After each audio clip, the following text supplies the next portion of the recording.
You're in your seat. Thank you. You're in your seat. Thank you. Oh, my wife just sat in Karen Riegel's seat. That's the WBZ seat.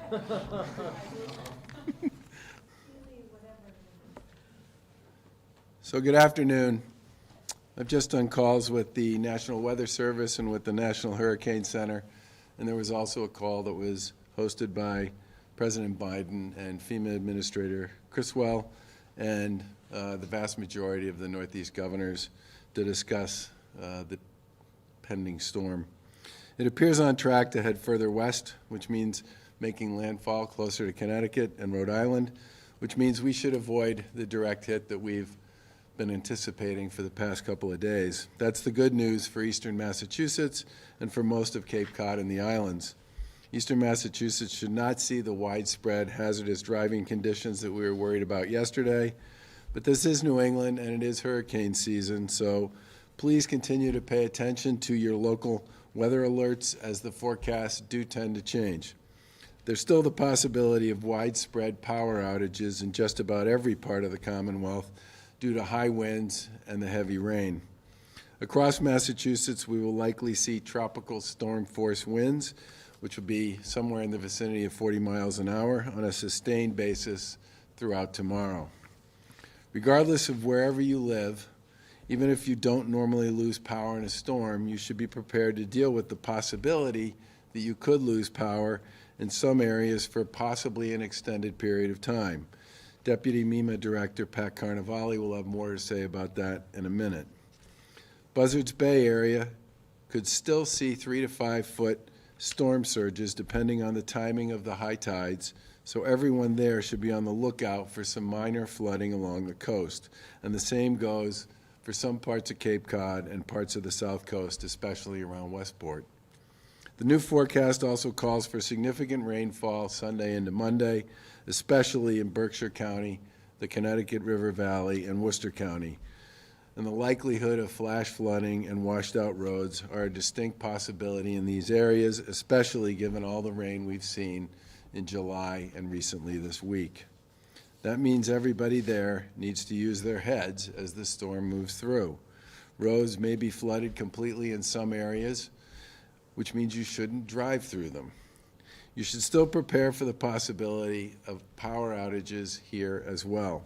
We're in touch with our partners throughout all of western and central Massachusetts, and we'll be ready to assist with washed out roads, debris cleanup, and power outages as they become necessary. Given the new storm track, we won't be calling up any additional National Guard assets or personnel. The assets we currently have are moving closer to Western Mass to assist there, or Central Mass if they're needed there. State Police will also be redeploying their extra teams to those areas as well. Looks like we'll avoid the worst of what we were preparing for tomorrow and Monday for most of the state, but everyone should still pay attention to the local weather alerts. It's been a long time since Massachusetts has had to think about a hurricane making landfall here. The last one was 30 years ago. Well, it looks like we'll avoid a direct hit. It's always a good idea to be prepared because predicting exactly where these go and how they play out and how long they stay is always an imperfect science. I want to thank everybody from FEMA, from the Coast Guard, and our partners in local government for helping state government do what we needed to do to get ready and to work through this. We plan and prepare for the worst and hope we never have to use those plans. And it may be that in this particular time, that'll be the case. But again, depending on the trajectory and the impact of the storm and how long it sticks around, we still need to be able to assist some of our neighbors in Rhode Island, Connecticut, and New York. And with that, I will turn it over to DOT Secretary Jamie Tesler.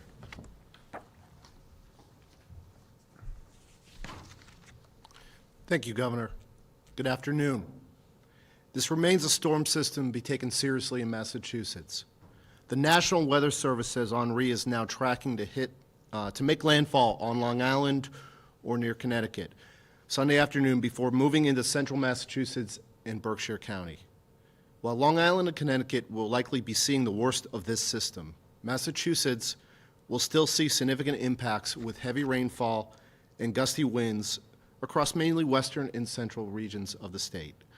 Residents in counties west of Worcester to the New York border late Sunday into Monday may find roads that are impassable due to fallen power lines, tree debris, and flooding. Drivers should be especially mindful and avoid driving into floodwaters. Waters can be deeper than they appear, have strong currents, and may have hidden hazards like washouts down electrical wires or tree branches. Just 6 inches of water can stall passenger cars and create a hazard for drivers and first responders. Communities in coastal areas, especially Buzzards Bay communities and southern areas of Cape Cod, as well as Martha's Vineyard and Nantucket, may experience storm surges. In addition, coastal areas that get flooded during severe weather may be flooded, including Winthrop Parkway and Revere, where DCR has announced the floodgate will be closed Sunday at 11 a.m. This will mean Winthrop Parkway is closed between Broad Sound Avenue and Endicott Avenue from Sunday at 11 a.m. through Monday morning. The High Line and Steamship Authority service to and from the islands may be interrupted. Those customers should check schedules ahead of time on Sunday and Monday, as the situation is changing, and depending on the forecast, it is possible that ferries may be canceled. Logan intends to remain open and operational, and passengers should check ahead with their airlines for the potential of cancellation or delays. The MBTA asks customers to check service schedules before traveling. As announced yesterday, the Green Line D-Line, and the Mattapan trolley lines will not be running trains on Sunday out of an abundance of caution. However, riders will be offered the option of traveling on bus shuttles. In addition, on Sunday, the MBTA ferry service remains suspended from the start to the end of the day of service. The MBTA is encouraging its customers to get service information by signing up for T-Alerts, following at mbta.com, at MBTA Commuter Rail on Twitter, or using the Commuter Rail app. If you must travel this weekend, put your safety first. Make smart decisions. Plan ahead. If driving, have a full tank of gas, and don't try to drive through puddles on roads, and do not drive through flooded areas beneath underpasses. Truck drivers in particular could potentially be impacted in some areas due to high winds within the storm system. It is not likely, but it is possible that we could need to restrict trucks and tandem trailers on major roadways if winds and gusts create dangerous conditions. We don't anticipate any restrictions on passenger vehicles at this time with this storm. The Commonwealth is prepared for the worst this storm can throw at us, but let's do our part and stay at home and out of the way if possible. Please plan ahead, keep an eye out in your local forecast, and postpone any non-essential trips until after the storm leaves Massachusetts. And at this point, I'm going to ask MEMA Deputy Director Pet Carnevale to come up. Good afternoon. Thank you, Governor Baker, Secretary Tesler. The Commonwealth's response to this storm is dynamic and changes as the Hurricane Henri's track anticipated impacts. So basically what we're saying here is this storm has been all over the place at this point. So it started out in the west last night. It shifted a little bit to the east. So we have to be prepared that the storm still has time to move around. As the Governor mentioned, we've intensified our contact and coordination with our local partners. Actually, as we speak right now, both regional offices are reaching out to all the cities and towns within the Commonwealth to make sure they're all prepared. If there's stuff they need ahead of time, they're going to get that for them. As a Western Massachusetts resident, I can tell you, taking the flood risks very seriously, especially given all the rain we've had.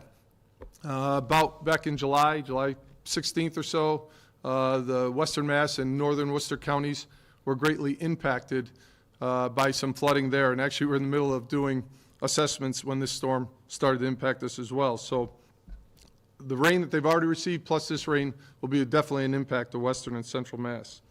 Many of us who have dealt with flooding associated with Tropical Storm Irene in 2011, I was a regional manager back then, remember there was widespread flooding damage in Western and Central Massachusetts. The Berkshires, Franklin, parts of Worcester County, greatly impacted. All of our response partners will be adjusting their plans accordingly so that we can prepare and support not only these areas, but other parts of Henri's impact. There are still some storm surge conditions on Cape and the islands. The effects may be mitigated due to the surge coming in at low tide. But again, this depends on the track and the timing of the storm. Residents and visitors of southern coastal areas should continue to monitor the storm's path because we know it could shift. For the public, the message becomes more localized based on conditions where you live.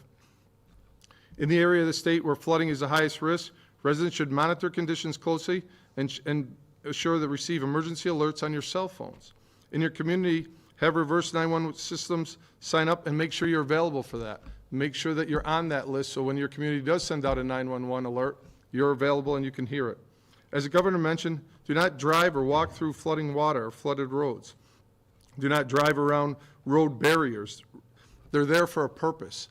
If they're there, they don't want you going through it, and going through it just makes it much more dangerous for the first responders that have to respond. The potential still exists for widespread power outages, and residents should prepare for them.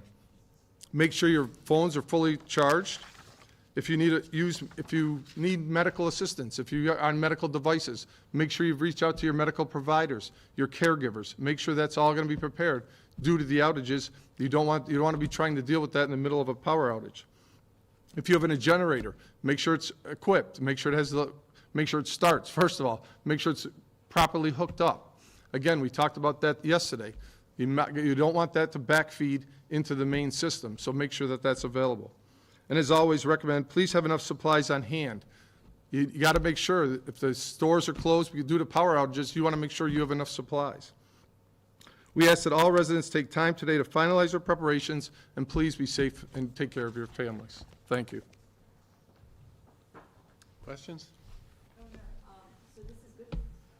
This is definitely not the direct hit that many people in the forecasting community were anticipating a couple of days ago. In fact, a big part of the conversation that we had with the Northeastern governors and with the president was, I think, driven in some ways by the fact that the course of the storm had changed and the direct hits, especially around landfall, had moved south and west, and that meant a very different set of circumstances for the folks in Connecticut, New Jersey, and New York as a result of that, and a different set of circumstances, obviously, for Eastern Mass and for Western and Central Mass here. So do you still think people should be off the roads on Sunday? What would you say? I would say that no matter where you are in Massachusetts, I think you can go out, but you should be careful. I think the Cape is going to have a much less significant challenge than we anticipated yesterday. And again, I would repeat something that both Secretary Tessler and Director Carnevale talked about, which is this issue of continuing to tune into and check what your local weather folks are telling you and what your local community is telling you through their emergency 911 system. This thing may change again in some respects. I think one of the main points we want to make, though, is given all the rain we've had over the course of the past 30 days, the really significant amount of rain that's going to come with this, no one disputes that. We do have the potential for significant power outages across the Commonwealth, and people should plan accordingly on that. And is that the biggest threat, power outages now from the storm, or do you think it's flooding? I think statewide, the power outage issue is probably the biggest concern we have, just because when you have a storm of this size, it's going to cover, there may be power outages all over the Northeast, which will just put some real strains on all of the folks who are going to be in the business of restoring that power. I think the flooding issue is, at least based on what we see now, more of a Buzzards Bay and a South Coast issue, and not quite as severe as people originally anticipated. But remember, we have a lot of inland bodies of water that have absorbed 17 to 20 inches of rain over the course of the past 45 days.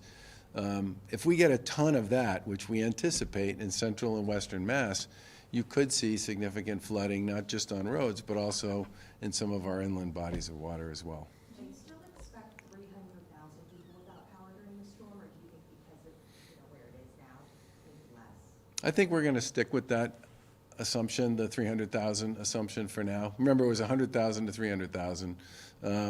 I think we may see some movement with respect to where it might occur. But again, most of that's driven by the combination of the wind and the rain, and especially all of the rain that we've had recently which has made many of those trees more susceptible to a storm like this than they would have been previously. What's your message for people who see how nice it is outside now and think, maybe I don't need to prepare, maybe because Yeah. I haven't seen a storm in so long? I guess my message to folks around the Commonwealth who look out the window, and I totally get it, it's a very nice day, would be twofold. Number one, this is New England. Things can change. What's the old joke about the weather in New England? If you don't like it, wait a minute, it'll change. I think with respect to this, the one thing we do have a fair amount of confidence about, even if people are still sort of debating the exact root of this, is the basically Sunday day and a big part of Sunday night into Monday morning is when people expect the weather will be at its worst. And I think for all of us in Massachusetts, to echo something both gentlemen said, people should just be careful and cautious about this. If you have to go out, be careful, plan ahead, and be cautious. I don't think our original concerns, especially around the Cape and the South Coast, with respect to the anticipated wind level and storm level, if that was in fact where the storm made landfall, has been lessened to some extent by the curve the storm took. But people still need to be careful. You said you were ready to assist New York, Rhode Island, Connecticut. How so do you anticipate having to assist? Well, I don't know if we'll need to or not, but we should all remember that there are mutual aid agreements that exist between and among all 50 states, and we've been the huge beneficiary of those mutual aid agreements over the course of the last 7 years. Mutual aid agreements made an enormous difference during the winter of 2015. They made a huge difference during the Merrimack Valley gas explosions. They made a major difference during the bomb tornadoes and the hurricane that went through the Cape a couple years ago. I have always felt incredibly grateful to my colleagues in the Northeast who, mostly through the National Guard, and it's usually gear and equipment and personnel that can run it, that's a big part of that mutual aid, then when we called them, they came. And if we end up coming out of this in relatively good shape, and there are significant issues in other states in the Northeast, and people pursue a mutual aid approach to this, we're going to want to be able to respond. Last question. Governor Bigelow, what is more challenging, preparing for tropical storms and hurricanes or snowstorms?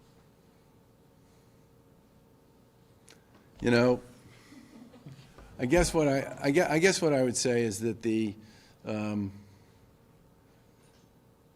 come, a tropical storm and a snowstorm come with different issues. I think the single biggest difference between them is the timing associated with the move to get all of the gear that these folks have to get out onto the highways and the roads at exactly the same time that everybody's trying to get home. There's a timing issue associated with that you don't have with respect to this. You never want to be in a position around snowstorms where you're literally sending everybody home at exactly the same time in the midst of the storm when all of that stuff that these guys have is trying to get out on the roads and clear them. You don't have that issue with respect to tropical storms, but most of the rest of it is pretty much under what I would describe as a framework of plan for the worst, make sure you've communicated with all the folks in local government and the other agencies that you need to, do the best you can to station assets in locations where you think they can be most helpful to help solve problems and deal with the power issues, the vehicle issues, the debris issues, whatever they might be. And then make sure you have enough folks who are talking to each other on a pretty regular basis once it gets started to make sure you don't miss something. Because of the storm's changing track, are the utility crews no longer sort of focusing down on the Cape? Are they moving or? Some of them are, yeah. I mean, we're going to end up with a very different geographical distribution of Guard personnel, cleanup crews, and even some of the public safety and DOT folks will be in different places as well. Thanks, everybody. Thank you. And if you go out tomorrow, be careful and stay safe.